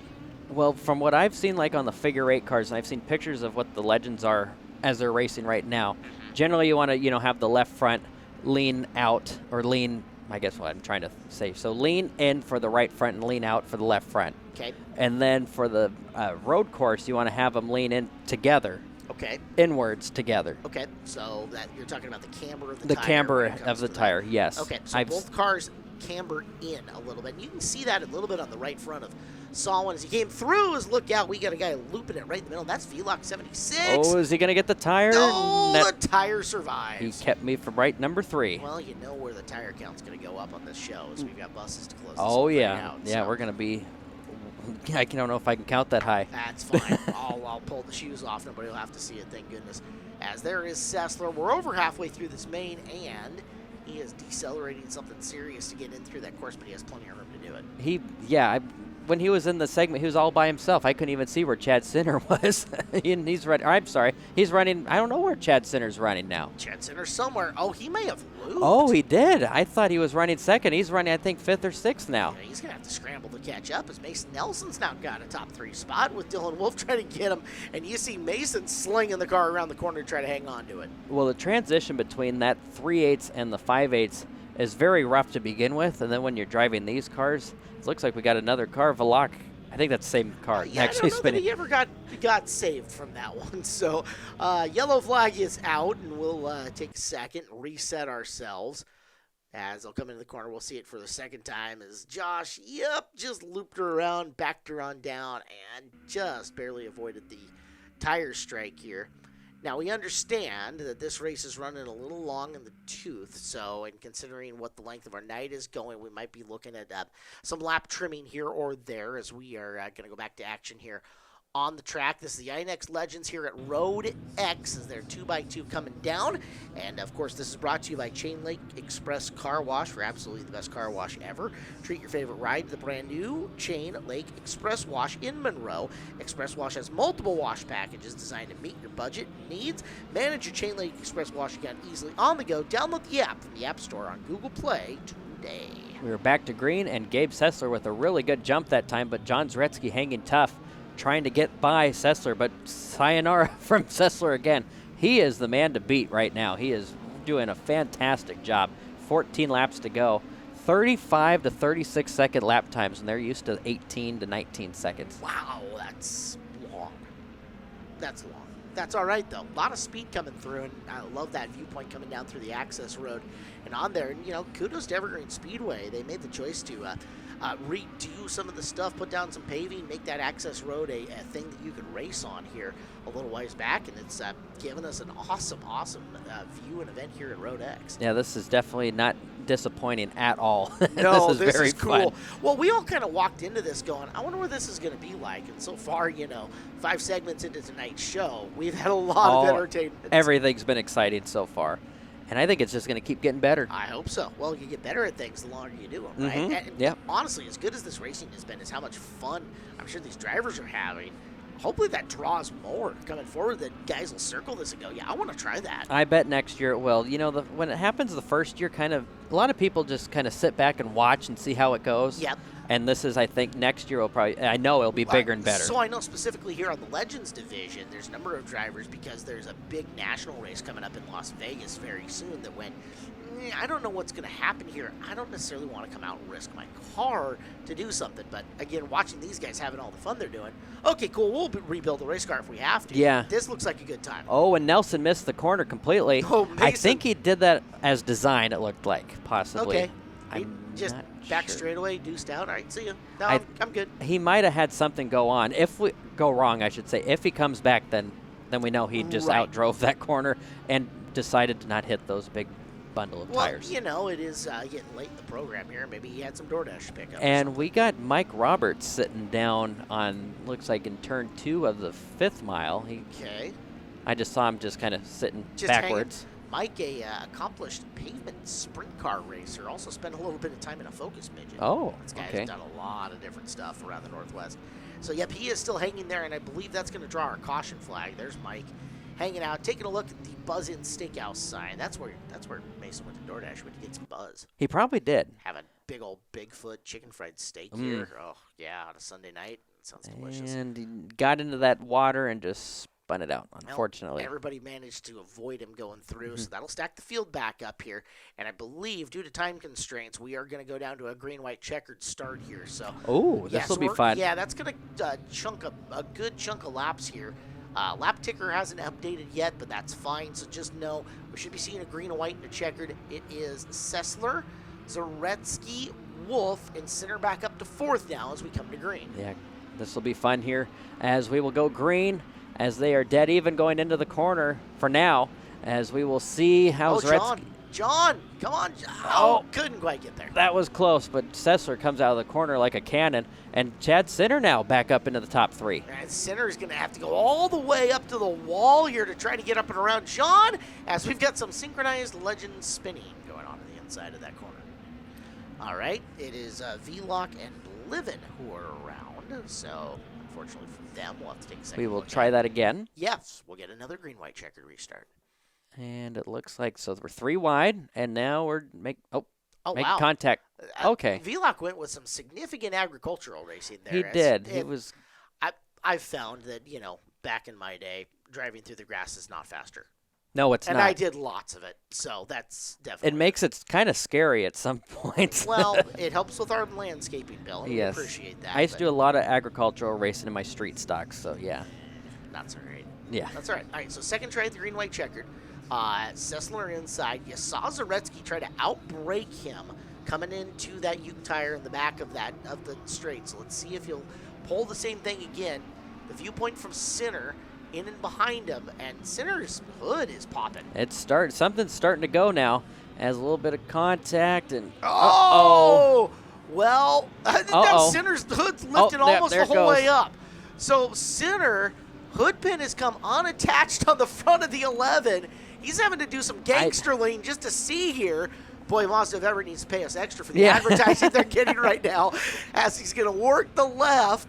Look at the feel, though, from Chad. I don't know how he could see anything, but he's going to take the white flag this time by as your leader, and we got Aaron Flett in second now. This would be Chad's first win of the year, I think, which is weird. Oh, and we just got a random. bumper go flying, too. Oh, I God. saw something go flying. And is that Sawin third? It is Sawin. It is. Wow, this is random. Okay, Flett right up on Center. Center, view askew from the hood, coming down the back straightaway. So if he can get this will actually be a second win of the year. Did he get one earlier? He did Okay. get one. All right, but this would be epic. This will be epic, and it's a bigger payday, too. I gotta love it.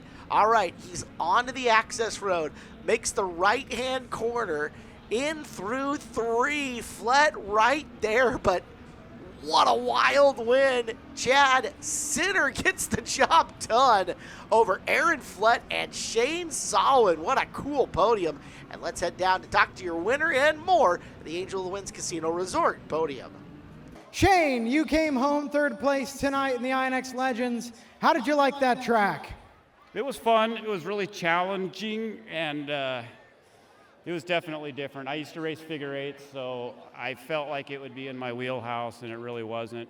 Earlier in the day, I was terrible in consideration to what I was at the end, but it's all about just being smooth and being prepared to collect up if everybody gets in a mess at the end. You know what I mean? It's about patience out there. Who would you like to thank for your performance tonight?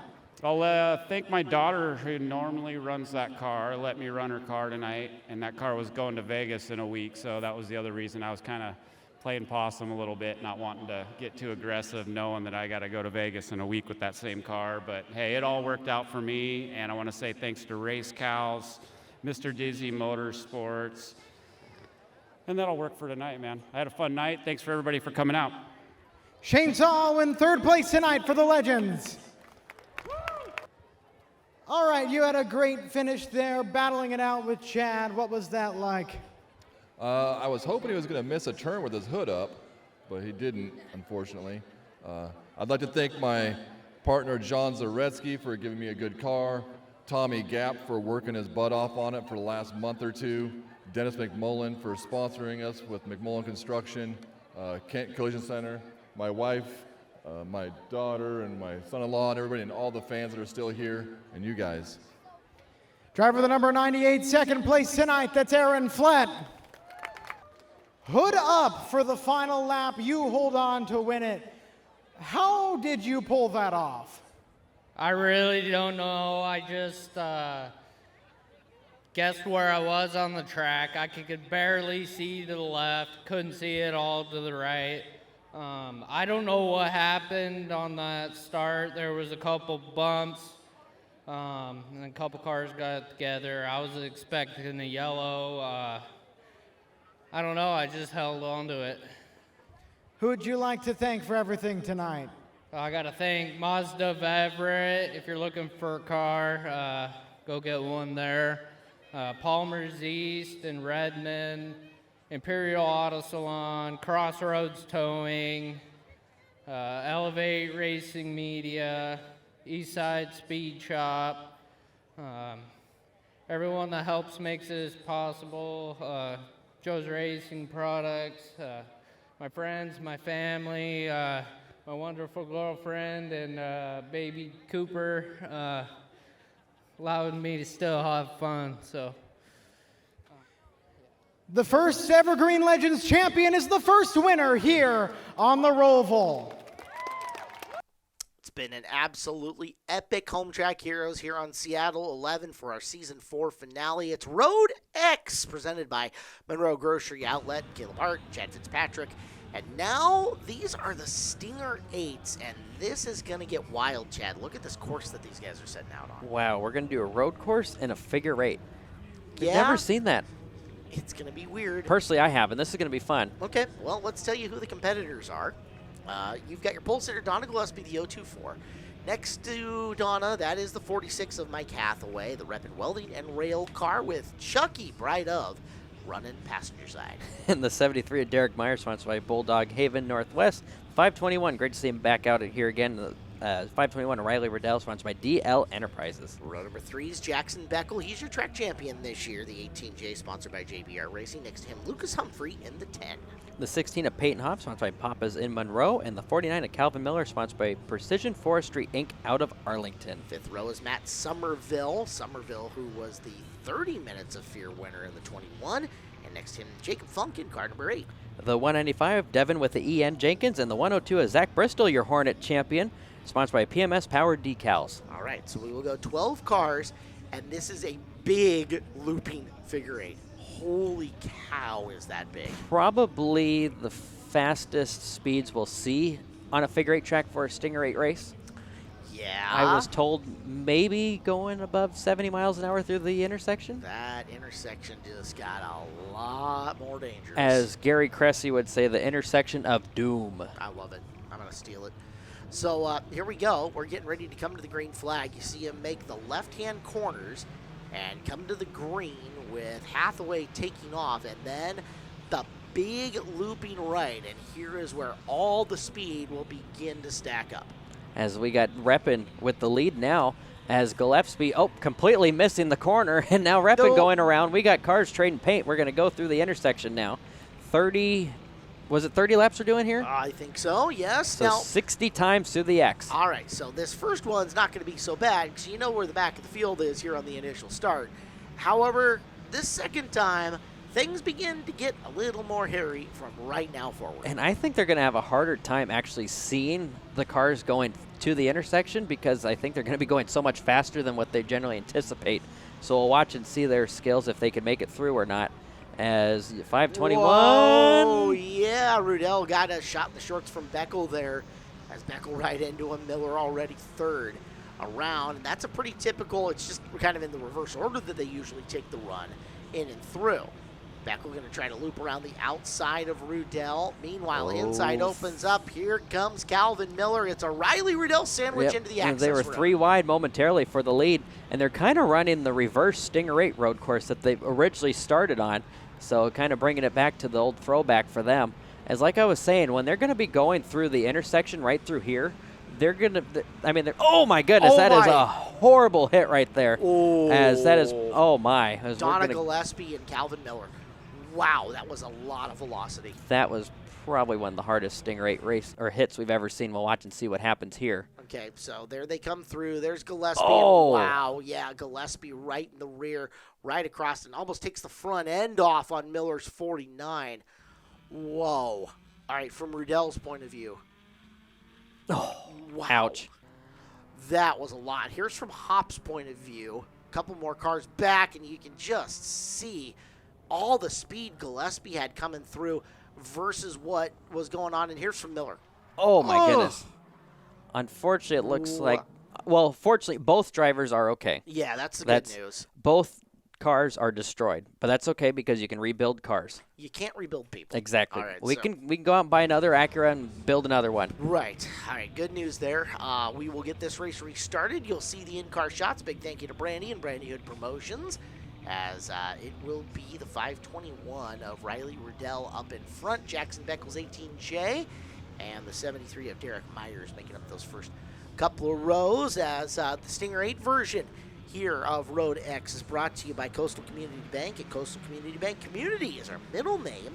Our bankers take time to understand your business and help move it forward. Coastal Community Bank, an equal housing lender, member FDIC. So as we resume this Road X Stinger 8 race, Riley Riddell will continue to lead the way. I believe he did quite a few Stinger 8 races this year. Yes, Riley once, the early portion of the season, you didn't see a whole lot of Riley Riddell, and then all of a sudden came out with a four-cylinder car and ran anything that involved turning left and right. Yeah. As he's still clean and clear out in front. Derek Myers doing a good job trying to hang tough for second between our Stinger 8 champion, the 18 of Jackson Beckel, as they're going to go through the 3/8s and now back onto the figure 8 track. So like I was saying before, and unfortunately we saw it, what they're used to driving about 45 miles an hour, and we're going 70, about double. yeah. So it's going to be a little harder, and then we got contact. Hey, there's 3. There's number 3. Yep, at minimum. So it's going to make it a little tough. We're still 3 wide. Ooh, oh, Peyton my. Hoff just got sandwiched between Somerville and Myers. Ouch. So, yeah, they're going to have to test their skills of how they can see a car at 70 miles an hour versus 45. I keep flashing back to what we saw there, and I think what continues running through my head is how sudden that was. Mm-hmm. Normally when we see an intersection collision here in any of our figure 8 divisions, we at least have that blink of an eye that we go, oh, they're going to hit, and then they hit. That was out of nowhere. Yeah, none of them that knew. happened so fast. Mm-hmm. So Beckel looking to the inside on Riddell, and that's one of the things of this course is that it doesn't do a whole lot of good to challenge off the inside of that as Somerville gets in the back of Beckel. You have such a long straightaway run in through there. There's not a ton of advantage to get to the inside of that right-hand corner. Yeah. This definitely a lot more strategy than what you're used to here. It's a Hornet race within a figure 8 race. So weird. It's an odd combination of stuff here on this course yes. for sure. As we are 6 laps in, 24 down or 24 to go, make it 25 or 23 next time by. Can't do math. Cannot do math right now. For the rest of this show, we will not math. Okay, Sorry I can't that. math anymore. No more math. This is the battle for the lead. We have completed 7 laps and have 23 left. Riddell, Beckel, and Somerville, 1, 2, and 3 here in this running order. And coming up on slower traffic at the back of the field. It's not intersection traffic, but it is slower traffic that Riley's going to have to figure out how to pass. Yeah, we may in the next lap or two get a little bit of intersection traffic, but they're going to probably be a little more safer than last time. Wow. As I think the next lap will get some intersection traffic. If there are some people out there whose hearts are fluttering a little bit seeing that, I don't blame you. Yeah. I mean, again, considering that our first intersection pass was what it was, that's going to be a source of consternation for a lot of drivers for the remaining 22 of this thing. So Matt Somerville looking to try to get 2 in a row. He won the 30 minutes last time. Yeah, he's been awfully, awfully strong since debuting that car in Havner here at Evergreen Speedway. Beckel is looking to the inside. He's got a nice run on Riddell getting into the corner and has the advantage coming through. Now Riddell is going to be able to keep that speed right through there, but Beckel came off the corner and then pinched Riddell out, forcing Riley to lift. That's what got him the top spot. So we are going to take a break. We'll come back. We will catch the exciting conclusion here for the Buzz In Stinger 8s. They are on the big figure 8 course here on Road X, presented by Monroe Grocery Outlet, and we'll be back with the finish of the main event next on Home Track Heroes. Our final segment of the year on the season finale of Home Track Heroes, season number 4. You're on track with Jackson Beckel, looking fast, coming through. Oh, Jackson, that's not good. As he tags, that wasn't a Uke tire, that was like a garbage can off the inside of that. So your race leader goes bye-bye, and Peyton Hopp gets the race lead right out of the commercial break. Chad Fitzpatrick, Caleb Hart with you, and my, how things change. It definitely did. 15 laps to go. We're halfway down through this race as, he just got to hang on 30 more times to the intersection as 521 O'Reilly Riddell hanging tough with, I believe, third? Zach Bristol. Zach Bristol in third. Look at that. Nice run for Zach. And our final segment of the year on Home Track Heroes, brought to you by Monroe Grocery Outlet, your locally owned neighborhood grocery store. They offer name brand products, fresh produce, organics, wine, and more at 40 to 70% less than traditional grocery stores. Shop them first and save. Monroe Grocery Outlet, the proud sponsor of our Super Stock Figure 8 division. Buzz In Steakhouse Stinger 8s, 13 more laps on this raceway at the moment. Now, I can't remember or not. Has Peyton Hopp been to Victory Lane yet? Peyton Hopp won last year's 30 Minutes of Fear, and I don't think he's been to Victory Lane this year. Nice. So this will be, if he can pull this off, this will be another good win. Yeah, this will be number 2 for him, if I remember right, in this class. Hopp, you're 2021 Hornet Division champion? Yeah. I'm going to have to look. I'm going to need to bring all my statistic book My with Evergreen me. Speedway Encyclopedia of Knowledge grows by the show, so we're working on it. But yeah, he is a former Hornet class champion. That I know for sure. And looks like we're going to put a lap down on, that's the 8 of Jacob Funk. We saw him in the Youth Hornets earlier, but that's with a different car. Complete different car here for Jacob. Intersection pretty clean at the moment for Peyton as he's got 11 laps to go. And this is going to be right up Peyton's alley. Again, former Hornet track champion, but he is used to carrying these kind of speeds in and around. It's going to help him, I would think, a little more used to this. I think you're right. Oh, that was Wow. close. That was, I think, the 18 of Beckel. Oh, that could have been really bad. It looked like ill intentions coming through there. Yeah. We'll watch and see what. Well, that's actually very interesting to see because normally when they come around, we'd see Beckel come back already to the intersection. So that was kind of interesting to see how that went. He's probably hard on the hammer at the moment trying to make up some time. I mean, going from race lead to that far back, some guys race well, a little bit angry. Oh, that was close again. Wow. Yeah, Jackson Beckel is throwing that race car around and no mercy out on the track. So normally, you're right. You would see him right there in the intersection again, but because of that big looping corner, the crossing pattern's a little bit different. Yeah, the crossing pattern is definitely about, 10 seconds slower than what we would normally see on a regular Saturday night figure 8 race. So it definitely might change the strategy next year for this. Oh, Mike Hathaway around in the 46. Everybody gets by. Might have gotten a little bit of help on the way through. As you can see, your top 3. Intersection got a little bit busy there, but not anything too tragic. Bristol is running the Randy Moffitt car. That's what that is. I should have known by the number. He's driven quite a few different cars this year. He's, many stocks, multiple Hornet cars. And he's been successful. That was close again. Yes, it and was. all the cars that he's been driving, as we'll see what happens in the next 15 to 20 seconds when Beckel comes through the intersection again. As they're starting, the top 3 spread out just a little bit, but they start to gain ground just as they go through onto the figure 8 track, and then they spread out again. It really kind of speaks to the versatility of Bristol. You mentioned all the different cars that he's been in this year, all the different divisions that he's running. That guy is fast in everything that he is in. He just knows how to get around the racetrack no matter what it is, right? He's raced so many different divisions. I think the only one that he hasn't done out here would be a late model and a super stock figuring, outlaw figuring, a sprint car. So he would have had a couple of runs maybe in his sister's street stock, you would think? Me and him, our first time ever on the 5/8s was together. Okay. In the street stock, and we were both pretty nervous. I can imagine street stock on a 5/8. I Yeah. don't blame you. Hopp, Rudell, and Bristol clean through that portion of the intersection. It's the next one where things get really antsy, as Bristol is closing on Rudell. Nice showing from Riley Rudell as those three coming in and through. And we got Mike Hathaway. It looked like he hit that Duke tire barrier straight head on. We didn't see it. I mean, we know there's at least 3, and there's probably 4. Yeah. All right, fine, write it down. I wrote it down. Right, Yep, we're good. Around Jacob Funk once again. 5 to go for Peyton Hopp, looking to finish off his year on a very strong note. Yeah, so it looks like what we were talking about earlier, that he won one of the last Stinger races of the year, either last year or a couple years ago, and if he keeps this up, he can do it again. Great battle for second.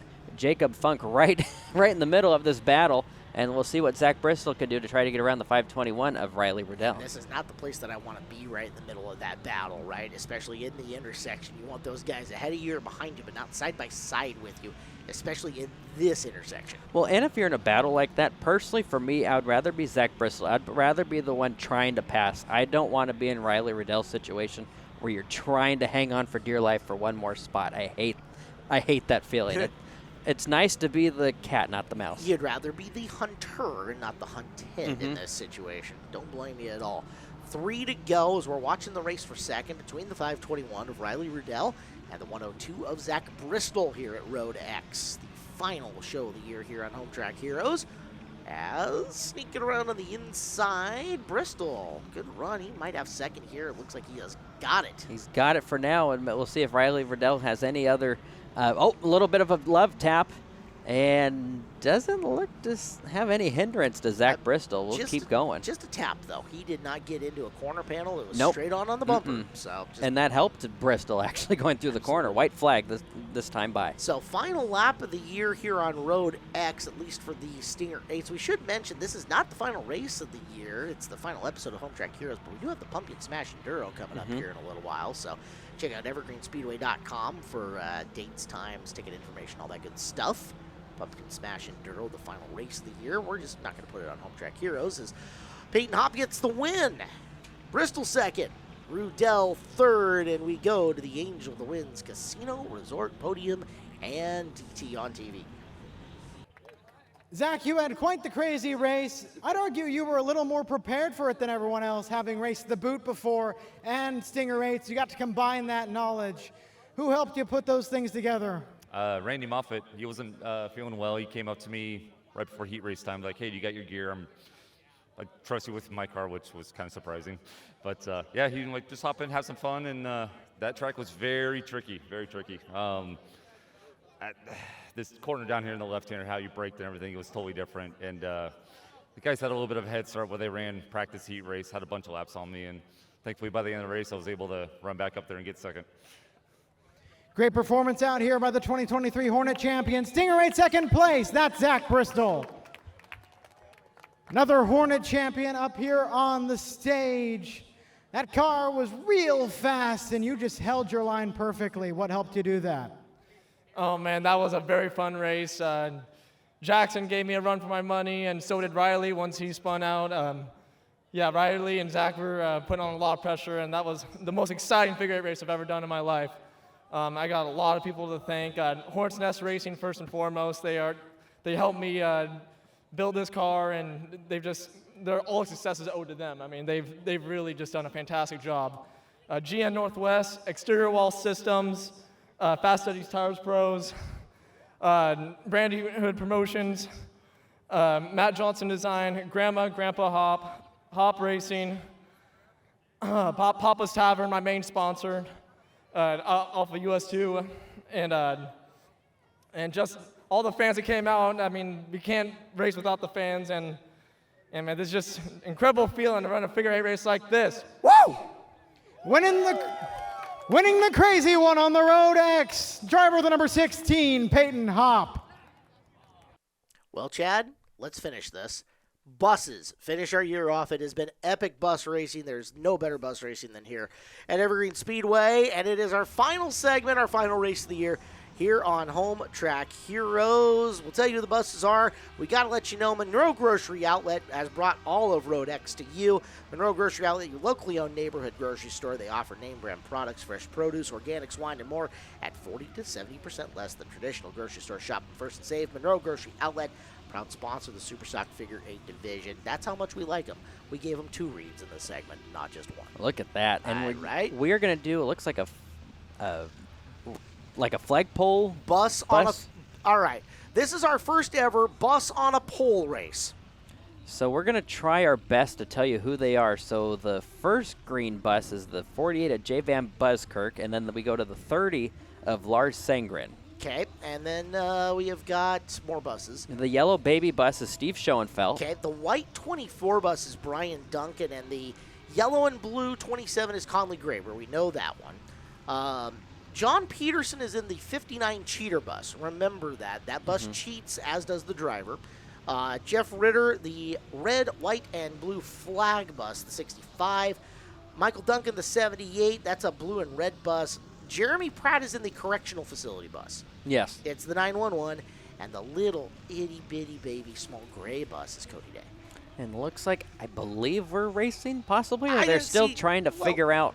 They didn't throw a green flag, but it's bus racing. It's kind of just go with it, right? There's no rules. You just do it and Our first ever bus on a pole race. with and a figure 8. Yeah, look at Jay Van Buskirk and the Van Bussing making like 7 passes in one corner, even though there's only like 7 buses out there. That was insane. As it looks like, I believe that's our leader, Lars Sangren, and probably the most safest place possible right now until he gets to the intersection. Yeah, by yourself. Okay, so they go around the flagpole. This is wild. Around. Now they've got to make a right-hand turn around the flag. You can't go too wide around this flag. No. This doesn't work. I don't know how they're even doing this. I didn't take physics, but I know this doesn't go. Yeah. Just missing a strike from the other greenish. But are there 2 green buses? There are 2 out green there? buses. I thought there was one. Okay. Wow. Okay. So, one of them's just So- kind of snuck onto the course, I Yep. guess. All right. 78 of Michael Duncan. We've seen him a billion times, and we're watching the cheater bus trying to run him down. And look at his left rear or right rear tire trying to come off the ground. Man, he's trying to hike the wheels on the 78 bus. Get up with your bad self. And I think we've seen that bus go over. Oh, actually, no, we've seen the 24 of Brian Duncan go over multiple times. All right. I'm good with that. I'm going to believe you. I believe every one of these buses has probably at least been on its side at some point. If not, really close. And if not, they should be. Yeah. Sangren in the red bus is my. the leader because I haven't seen him go spinning or anybody hitting him yet. Meanwhile, flag bus, that is Jeff Ritter. He had some ill intentions. I saw it for a second. The little small one, Steve. He was trying. Oh. Wow. Oh. Look at this. We're going backwards? Yes! Tire strike. Nailed it. Jeremy Pratt, the correctional bus, has roughed up Sangren. I think that's for the lead, or it's not. As they're coming into the flagpole, how many buses can we put on the pole? Answer, not enough. None. Not enough. And then it looks like Steve Schoenfeld had an issue, and I think he's blocking the track.